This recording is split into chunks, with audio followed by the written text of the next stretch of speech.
welcome to my channel. So today I'm going to be reading Pelé chapter 7. And also before I get to the video, I'd also appreciate it if you like and subscribe to my channel because we're nearly at 30 subscribers. Okay, let's get into the video. Chapter 8. Chapter 7. Sete Destember. The more that Pelé played in the street games, the deeper his love of football became. It wasn't just the tricks and flicks that he liked practicing, it was the fierce battle of each game. All the boys took it very seriously and hated to lose. Plenty of times, Pelé arrived home covered in mud and had to pour water on his knees and elbows to get them clean again. Still, it was always worth it. "We're so much better than we used to be," Vadinho said during their walk home from their latest tiring game. "But how can we become a proper team?" Zeriberto asked, running to catch up after collecting the old shoes they were using as goalposts. "A real team costs money for kits and boots," Ari replied. "We have the skills and teamwork, but we don't have money. We'll have to work on that part," Pelé admitted. "But being a team is about more than just what we wear.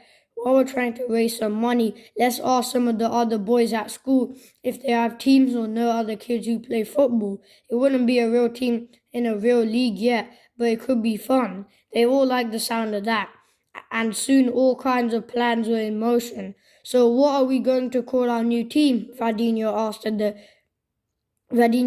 at the end of one of their planning conversations at Pelé's house. "What about Sete Destember?" Pelé replied. "That's one of the streets where we started playing together." They all agreed that the name probably needed more work, but it was good enough for now.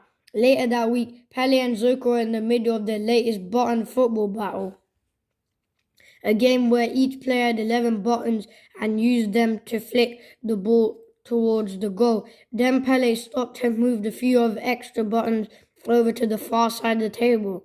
"What are you doing?" Zoco asked. "After this game, let's use the buttons to see how we're going to play," he said, grinning. "Like how many defenders? 3 or 4? What about in midfield?" Zoco laughed, but he couldn't resist getting involved.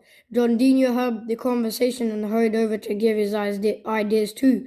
"What about 3 in midfield here?" Pelé suggested, pointing and moving the buttons. "Then a more attacking midfield just behind me up front. Maybe this is how all the great managers should plan their tactics," Jondinho joked. Button football never gets it wrong. Soon they were playing proper games every week. The Sete Destember boys weren't going to win any prizes for the kit they showed up wearing, usually barefoot with whichever old t-shirt and shorts they could find, but they rang rings around their opponents. Even though a lot of the boys had played together in the street games, it took a little time to get used to each other's runs and playing proper positions. But that didn't show them down for long, and they were just more talented than the rest of the local teams. Their run of victories went on and on. 5-1, 6-2, 7-3, 8-0.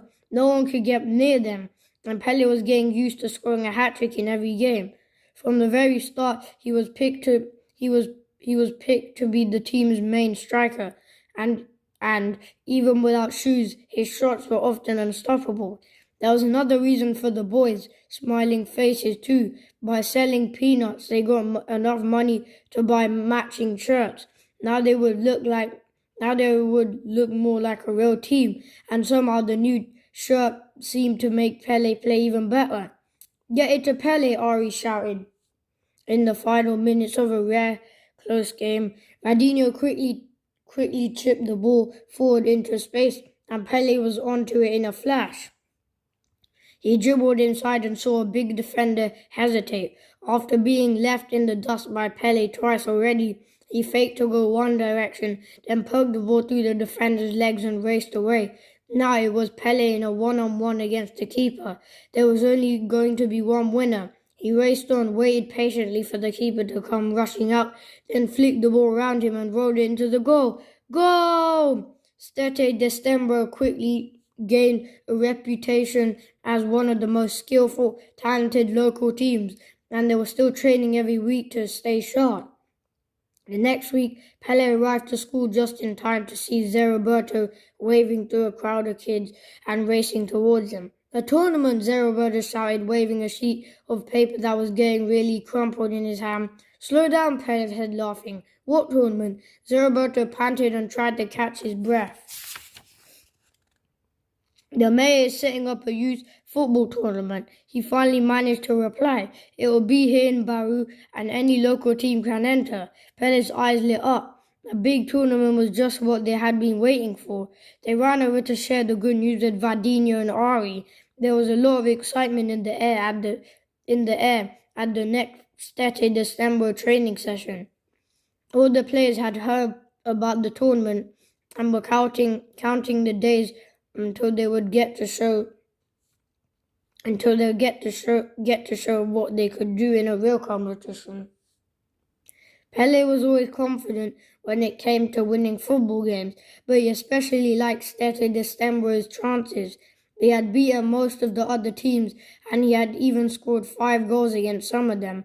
For a while, it looked like the team would need to win the tournament with the same barefoot style, and they weren't even sure if that would be allowed. But then a local businessman came to the rescue, sponsoring the team so that at last all the players would have boots. As the tournament kicked off, Dondinho took a ball into the street whenever he could and helped his son work on his control and heading. Pelé could also feel he was getting stronger on his left foot, even though he could still kick it much harder and more accurately with his right foot. "You need to use both feet," Dondinho would remind him. "That way you're really unpredictable for defenders. They'll be terrified trying to guess where you're going to dribble." Stete December breezed through the first 3 rounds, with Pelé scoring 2 hat-tricks. Zeriberto tap-in was the winning goal in the quarter-finals, and Pelé hit 2 screamers on the way to a 4-2 win in the semi-finals. Now they had a nervous wait for the final.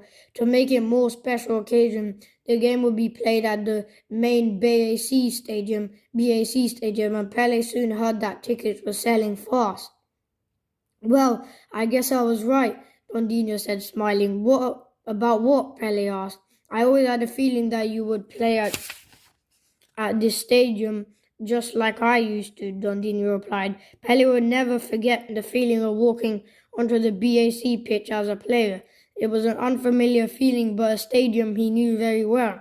The start of the game was a blur, with lots of nerves and everyone swept up in excitement. But soon, Stete Stembro took control. Defenders crowded around Pelé, but he found ways to escape and set up his teammates. Ari and Vadinho scored goals from Pelé's passes, and Stete December hung on despite a nervous second half. "Champions! Champions! Champions!" they all cheered as their friends and family joined them to celebrate. In that moment, they all felt like professional footballers. Soon another chant was floating around the stadium too. It started quietly, then got louder and louder. "Pelé! Pelé! Pelé!" As he looked down towards the main stand, Pelé couldn't believe what he was hearing. "You're famous now, bro," Zoka shouted, jumping on his brother's back as they waved to the crowd. And the next chapter that I'll read tomorrow is Chapter 8, The Promise. If you enjoyed me reading Chapter 7 of Pelé, stay tuned for Chapter 8, which I will do tomorrow, and I'll see you next time. Peace!